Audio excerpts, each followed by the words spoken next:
Hi folks, let's talk about the absolute fever dream we're living through. In today's America, up is down, words of violence, and actual calls for violence, well, apparently those just get a progressive participation trophy.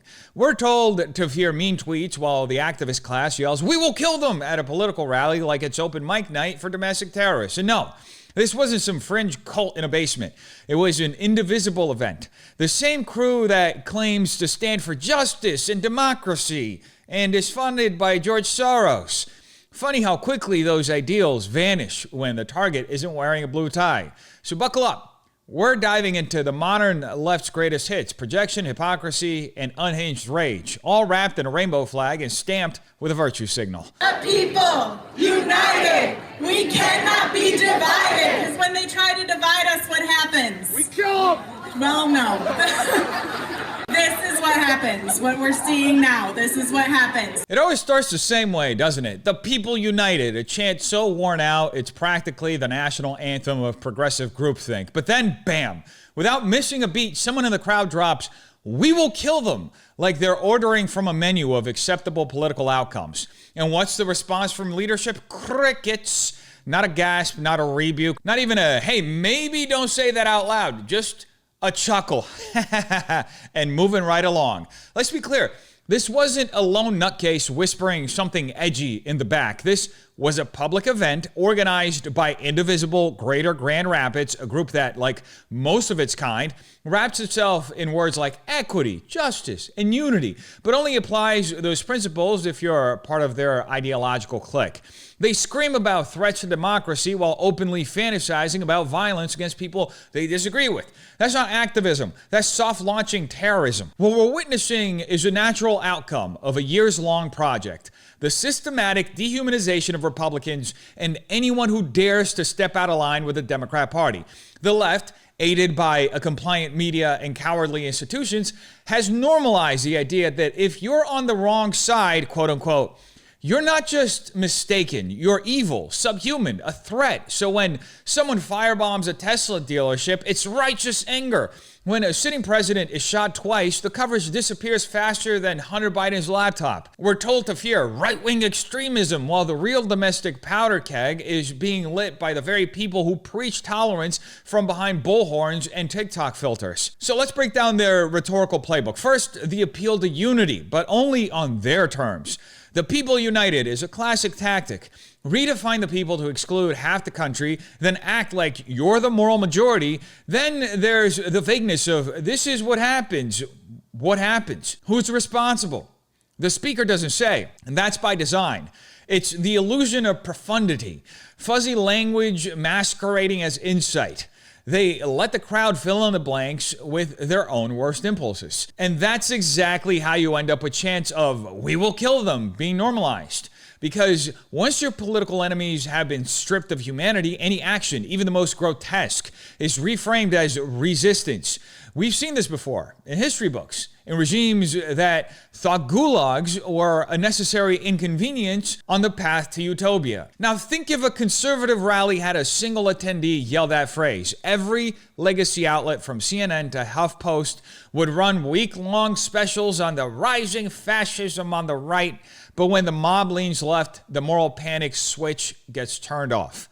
That's not just hypocrisy, it's institutional complicity. We are standing on the edge of something truly dangerous. The Overton window has nudged back towards the center just slightly, but the far left is still dangling off the edge, clinging to their last shred of sanity like it's a participation trophy. And now their next move could be more obvious. Violence is no longer a glitch in the system, it's becoming the system. What was once accidental is now intentional. What was fringe is now fashionable. What was isolated is rapidly becoming organized. We've already seen this play out with progressives celebrating Luigi Mangioni's cold-blooded murder of United Healthcare CEO Brian Thompson, justifying the firebombing of Tesla dealerships, and shrugging off 2 assassination attempts during the president's campaign. So what happens next? Who has to die for liberals to finally pump the brakes? Because when disagreement becomes a death sentence, the blood doesn't just stain the shooter's hands. It covers every activist, every pundit, and coward who cheered from the sidelines. And speaking of losing your mind, Tisha James is losing her mind over New York because she can't keep her vendetta against Donald Trump going the way she'd like to. Again, I apologize. Listen, 57 years after the assassination of Dr. King. And Dr. King talked about that stone of hope. And it's that stone of hope that gives me a fire in my belly each and every morning. It's that stone of hope that allows me to wake up and to stand to Donald Trump and to say, Donald Trump, I'm not afraid of you. It's that stone of hope that gives me power. That's that stone of hope and the belief in each and every one of you to let you know that I'm not going to allow my ancestors, all of those who died for me, to be in this position. I am not going to disgrace them and disappoint them. I am going to use the law both as a sword and as a shield and challenge Donald Trump.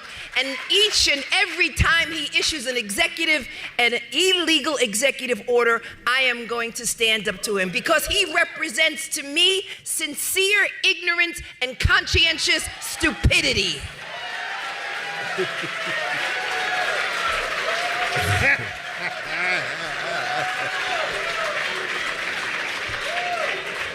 Sincere ignorance and conscientious stupidity. And so DEI, as far as I am concerned, is more than about just black people. Let's be honest. That's right. DEI is about paid parental leave. DEI is about disabled children. DEI includes a number of categories. So when they talk about DEI, let them know that they're not only coming after us, but they're coming after all of us. And we've got to stand together and stand in community, stand with this great organization under the leadership of our civil rights leader, Reverend Al Sharpton, who has been a bright and shining light in the darkness. But I don't know about you, it's that stone of hope that inspires me each and every day. And listen, faith and fear can never share the same space.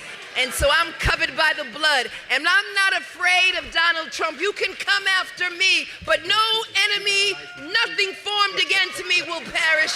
Nothing formed against me. Nothing formed against me. Nothing formed against me. All right. You said it wrong. Strap in, folks, because what you just heard wasn't a campaign speech. It was a one-woman Broadway meltdown.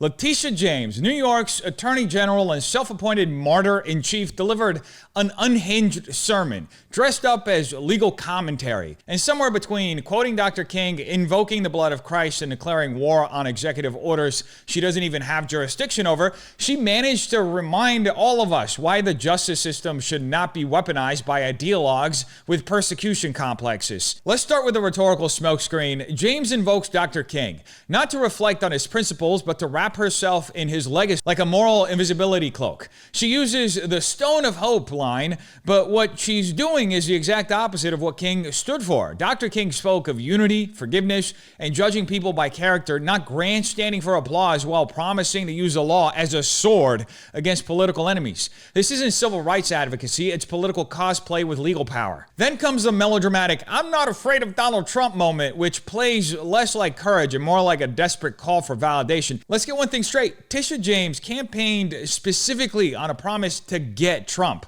Not to investigate him fairly, not to uphold the law without bias, but to take him down. That's not justice. That's a vendetta.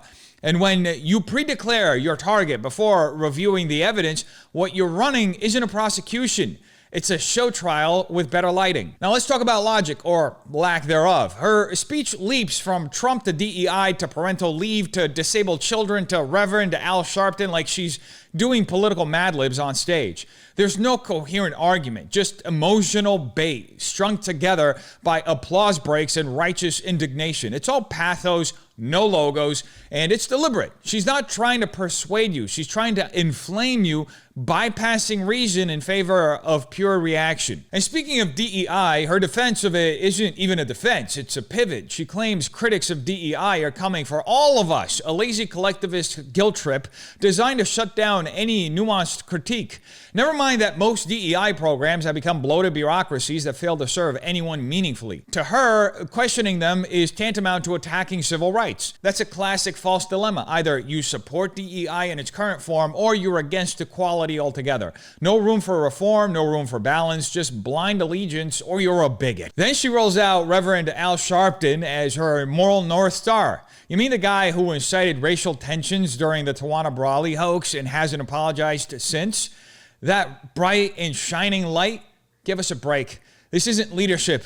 It's a rerun of 90s grievance politics propped up by media complicity and a total lack of self-awareness. But perhaps the most egregious part is her biblical cosplay. Faith and fear cannot share the same space, she says, before declaring she's covered by the blood. They might get a few amens from the crowd, but what she's doing here is spiritual manipulation. She's hijacking the language of faith, not to serve God, but to serve herself. You can't invoke divine protection while weaponizing the law to settle political scores. You can't claim to walk with Christ while cheering the persecution of your enemies. That's not faith. That's blasphemy dressed as bravado. And the best part? Letitia James's grand finale wasn't a mic drop. It was a biblical misfire. In her passionate attempt to sound like a spirit-filled warrior, she declared, "Nothing formed against me will perish," which is the exact opposite of Isaiah 54:17's actual line. "No weapon formed against me shall prosper." Instead of proclaiming divine protection, she essentially wished long life upon every threat she claimed to be fighting. It's a Freudian faceplant of epic proportions, like watching someone try to swing a sword and knock themselves out cold. When your entire persona is built on righteous indignation and scriptural theatrics, maybe double check the verse before turning the pulpit into open mic night for heresy. And let's not forget, this is the same AG whose office dragged Trump into a civil trial over property valuations and not public safety. This isn't about protecting New Yorkers. It's about headlines. It's about ambition. It's about keeping herself relevant in a political party that rewards the loudest, most performative outrage, not actual results. So needless to say, Tisha James isn't wielding a sword of justice. She's swinging a rusty axe of partisanship, hoping to land a blow before the crowd sobers up. And if this rant is any indication, she's not just unfit to lead. She's lost in the theater of her own delusion. Oh, but it gets better because the MSDNC mouthpieces are out here talking about how we should completely scrap the Constitution and replace it with, you're never gonna guess. When South Africa got over apartheid, did they just go back to their Afrikaner racist constitution and be like, oh, we just need a couple of amendments. We just need a couple of changes here to make it work. No, they threw the whole thing out and started again, this time asking everybody. Wow. This time having a completely new delegation of all of the people of South Africa, not just the white folks, but not no white folks. And they came up with a new constitution. It's one of the reasons why the South African constitution is generally thought of as one of the best constitutions in the world. Not. And ours continues to be a piece of crap. Oh, look, it's Elie Mystal again shrieking into the void about how the U.S. Constitution is, in his words, a piece of crap. And this time,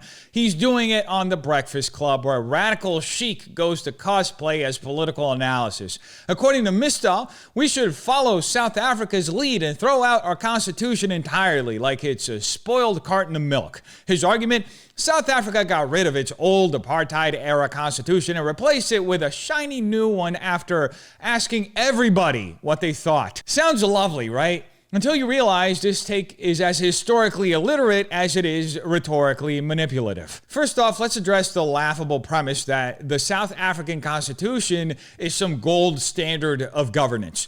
It's full of aspirational language and utopian ideals, and that's it. Because in practice, it's presided over a country still plagued by rampant corruption, staggering crime rates, and one of the highest youth unemployment rates in the world.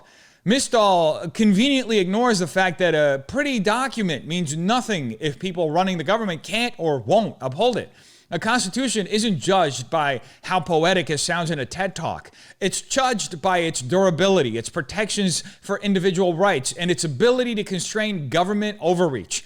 And on that front, the U.S. Constitution remains unmatched. Now let's talk about the real game Mystal is playing, rhetorical bait and switch. He uses apartheid, a system of racial tyranny that ended less than 30 years ago, as his anchor point, then falsely equates it to the U.S. founding. It's a classic guilt by association fallacy. If South Africa had to scrap its constitution because it was racist, and if America's founders owned slaves because at the time it was the primary system of labor, then ipso facto, our Constitution is equally irredeemable. But that logic crumbles under even the slightest scrutiny. The U.S. Constitution was designed precisely to be amended, reinterpreted, and challenged, unlike most governing documents at the time. It has already overseen the abolition of slavery, the enfranchisement of women, the Civil Rights Act, and the most stable multi-ethnic democracy in human history.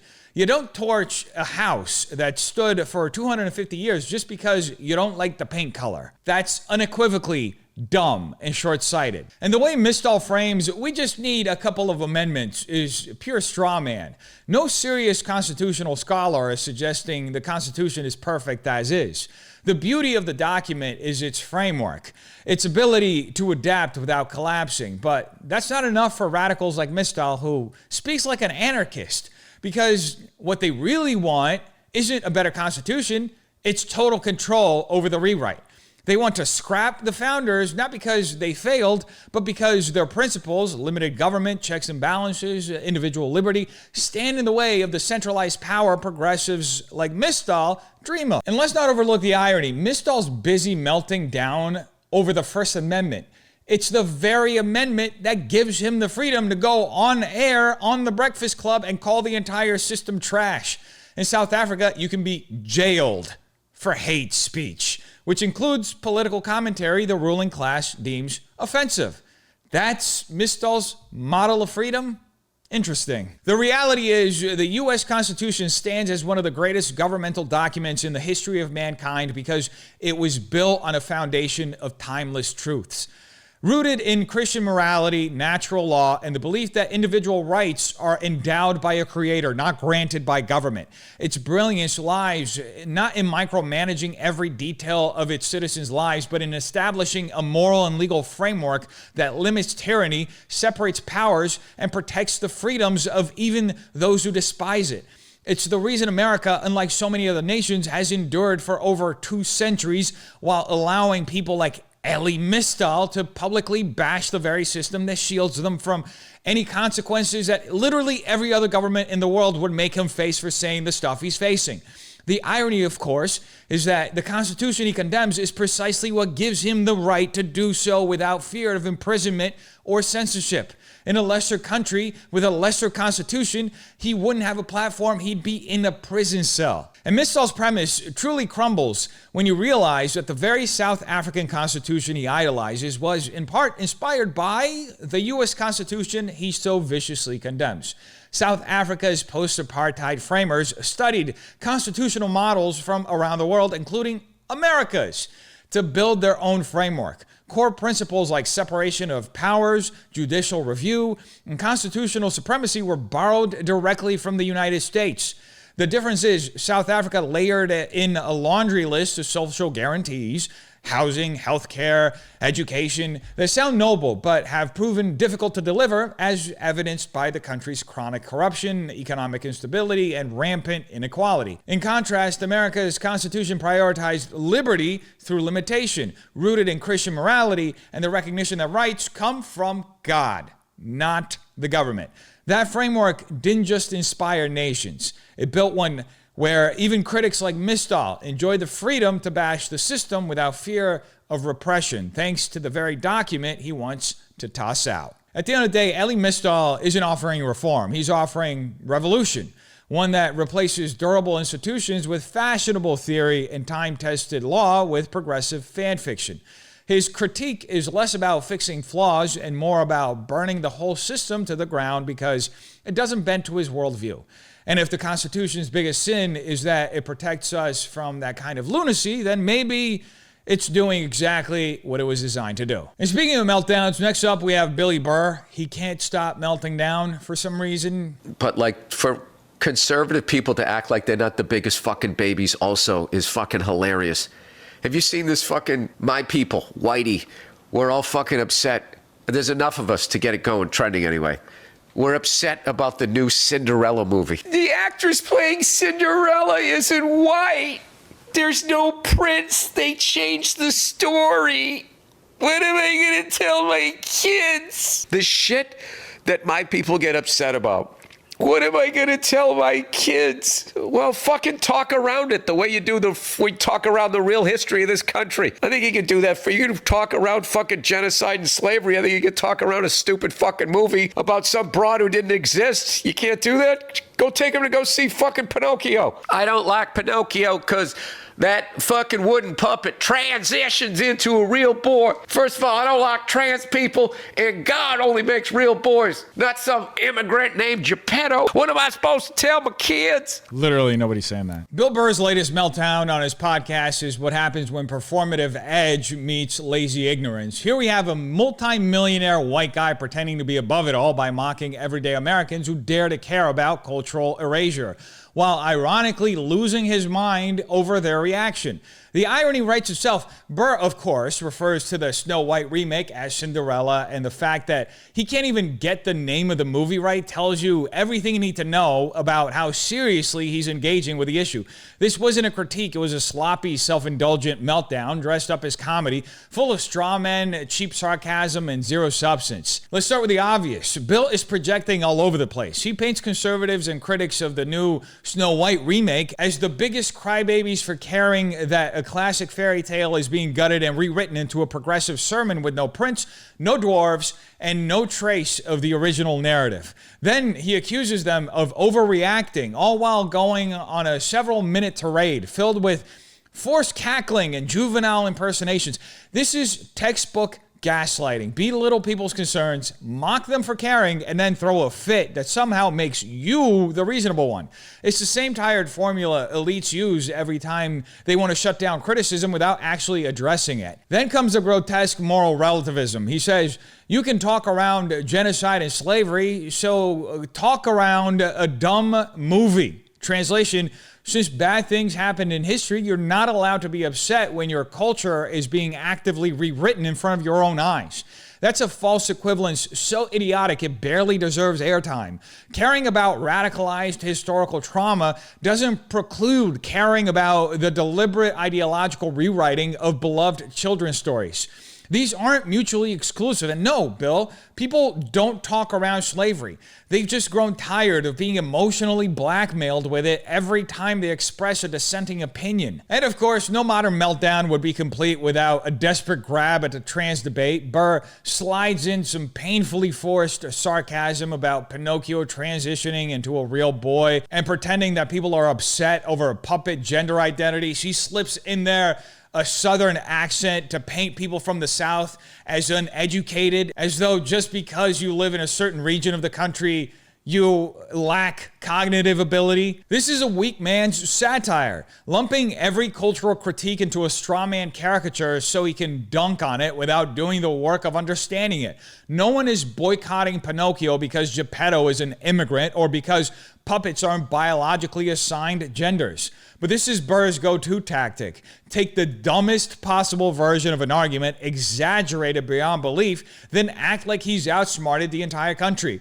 It's intellectual cowardice hidden behind a beer gut and a microphone. And what does he offer as a solution? Nothing. Just another tired, both sides are dumb routine that makes him feel like the enlightened centrist in the room. But here's the difference. Only one side is actually re-engineering the cultural canon to fit their ideological worldview. Only one side is rewriting childhood stories to erase gender, flatten heritage, and replace timeless myths with identity checklists. So when people push back, it's not a meltdown, it's self-defense. It's an attempt to hold on to something real while the entertainment industry and people like Bill Burr laugh in their faces for noticing. The truth is, Burr isn't pushing boundaries anymore. He's a rich man punching down on the very people who made him relevant, the American working class. And if mocking parents who don't want propaganda in their kids' movies is the hill Burr wants to die on, then he's not edgy. He's just a tired hack. So ask yourself, how did we get here? When did defending tradition become a punchline and mocking concern become the mark of intelligence? We live in a culture where those who question the reprogramming of reality are ridiculed, while those who push it are praised as visionaries. But what happens when satire stops speaking truth to power and starts shielding it? When the loudest voices sneer at the very foundations that gave them the freedom to speak at all? Maybe it's time to stop laughing along and start asking who benefits when every dissent is dismissed as hysteria. Because the real joke isn't on the critics, it's on anyone who still thinks this is just about fairy tales. You tell me what you think in the comments down below. Hope you have a terrific day. Peace.